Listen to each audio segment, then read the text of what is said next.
This episode of Marijuana Today Daily is brought to you by our exclusive multi-state cannabis operator sponsor, Curaleaf, one of the nation's top vertically integrated medical and wellness cannabis operators.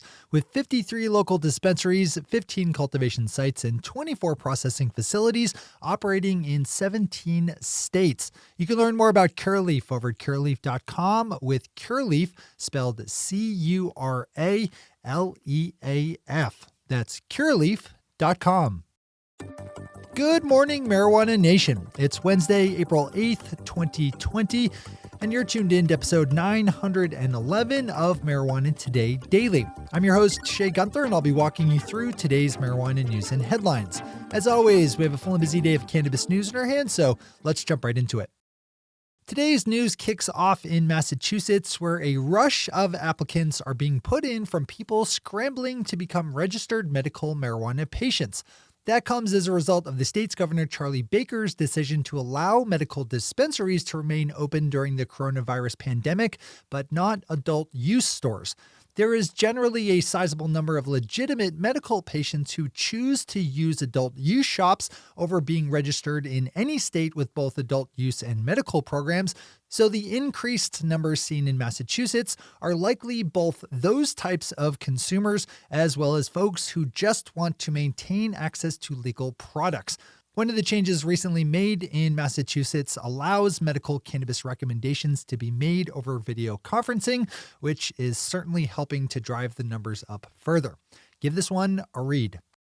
We return to our storyline we touched on yesterday as the legal marijuana industry begins to process the news that every single one of us is ineligible to receive any kind of business relief from the government in the wake of the coronavirus pandemic. This was our lead-off story yesterday, and this headline captures some initial thoughts from people in Colorado's marijuana industry who are being impacted by the government's banning of even cannabis-related companies, like the one that produces this podcast, from receiving any kind of federal help.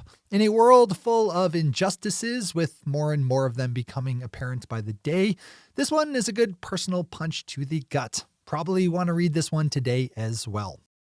Marijuana Business Daily grabs the final top story today with a chart showing how the month-to-month sales for legal cannabis in the states of California, Colorado, Nevada, and Washington have tracked over the first 3 months of this very weird year compared to last year. As Eli McVeigh's chart shows, sales fell in Colorado and Nevada in March compared to their numbers last year, while in Washington and California, they were up.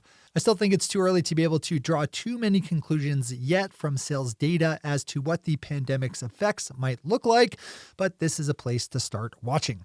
3 for 3 on stories that I would read in full today. Those are our top stories for today. It's time for Marijuana Today Daily Headlines Blitz. Before we blitz out in headlines, let's quickly thank our sponsor, Curaleaf, one of the nation's top multi-state cannabis operators with 53 local dispensaries, 15 cultivation sites, and 24 processing facilities operating in 17 states. Curaleaf is proud to stand behind the good folks at the Veterans Cannabis Project, whose work is needed now more than ever.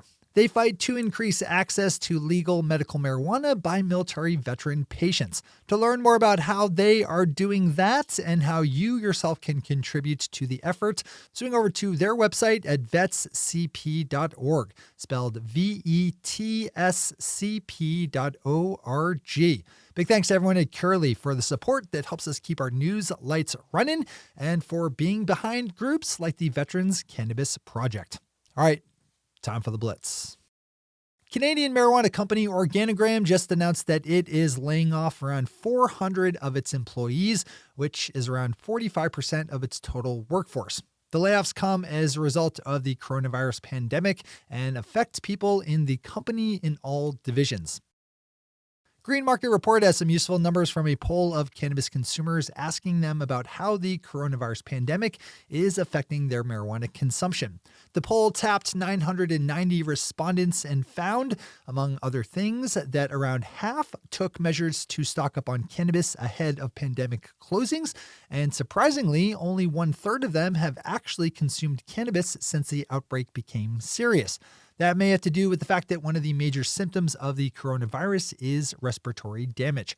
Pop over to this one for the rest of the numbers.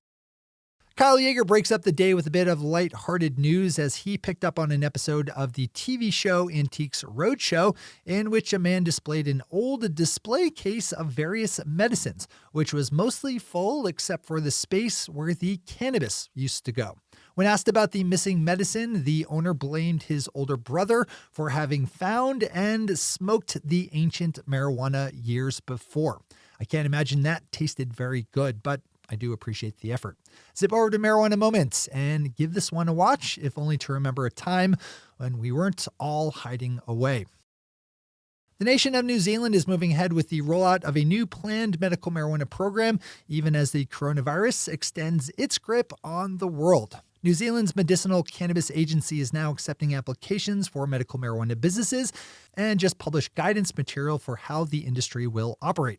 Right now, New Zealand is under a nationwide lockdown, so it might not be the best time to start a new business, but authorities are attempting to keep government running while working from home. Arizona-based marijuana company Harvest Health and Recreation just posted its latest financial results for the fourth quarter and year ending 2019.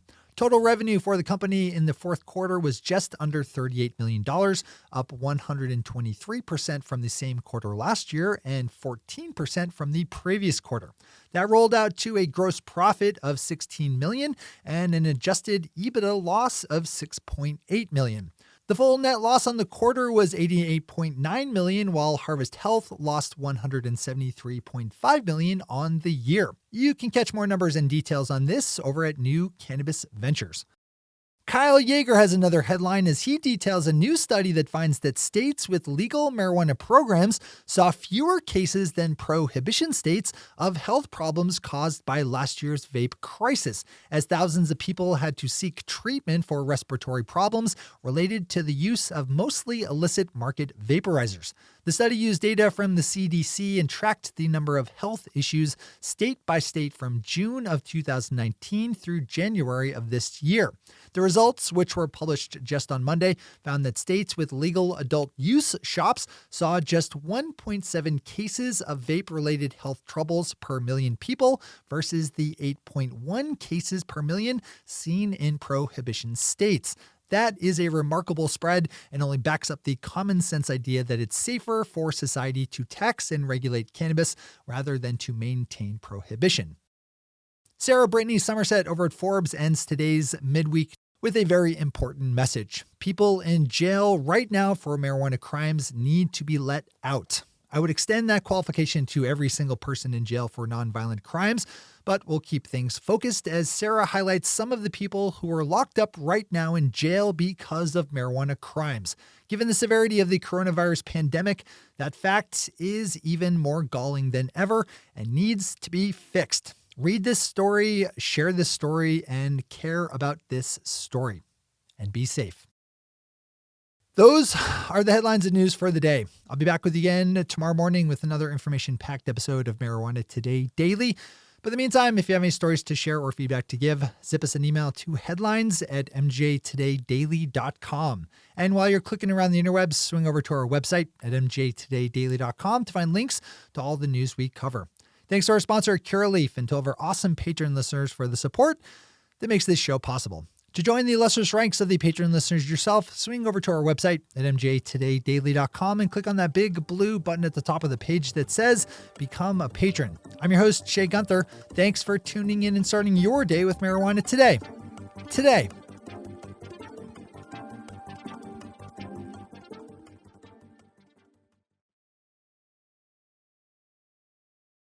One take, Shay. One take.